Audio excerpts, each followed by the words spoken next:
இவங்க கூட்டின்னு வந்துட்டு இவங்க வீட்டு வேலையெல்லாம் செய்ய வைக்க பிளான் போட்டு இவ்வளோ துணி இருக்குது, அது எல்லா துணியும் இவங்க துவைக்க வைக்கிறாங்க. இவரும் பாவம் துவைக்கிறாரு ப்ரூவ் பண்ணுறதுக்காக. அதுக்கப்புறம் இங்கே வந்து நம்ம ஹீரோயினை காமிக்கிறாங்க. யுவானுக்கும் ஆந்தோய்க்கும் அவங்க தண்ணி எடுத்துன்னு வந்து ஒடியாந்து கொடுக்குறாங்க. வேறு எங்கேயும் தூரத்தில் இருக்கிறாங்க போல இருக்குது. அதுக்கப்புறம் ஜெய்கிட்ட வந்து ஃபோன் வருது. ஜெய்க்கும் வந்து இவங்க தண்ணி ஜூஸ் எடுத்துன்னு வந்து கொடுக்குறாங்க.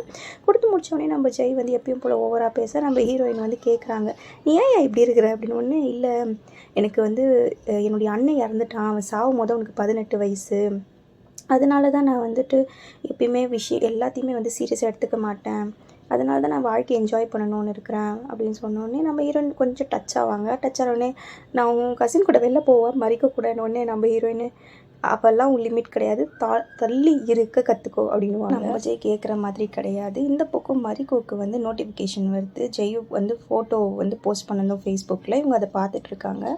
குறைக்கி அவனுக்கு மெசேஜ் வேறு அனுப்புகிறாங்க. உடனே இவங்க ஃப்ரெண்டு கூட இருக்கிற பொண்ணு வந்து பிடிங்கி பார்த்துட்டு யார் அந்த பையன் என்ன ஏதுன்னு என்கொயர்லாம் பண்ணிட்டு பையனை பார்த்துட்டு எனக்கு என்னமோ சரி இருக்கிற மாதிரி தெரியல, is not interest in you அப்படின்னு சொல்லிட்டு சொல்கிறான். நம்ம பேசாமல் நீ உன் ஃப்ரெண்டுக்கிட்ட உன் கசின்கிட்ட என்கொயரி பாரு அப்படின்னு சொல்லிட்டு இந்த பொண்ணு சொன்னது. இந்த பொண்ணுக்கு கொஞ்சம் மூளை இருக்குது. உடனே அவள் இல்லை என் கசினுக்கு அவனை சுத்தமாக பிடிக்காதுன்றான். அடுத்து என்னாச்சுன்னா அடுத்த பார்க்கலாம். பாய்.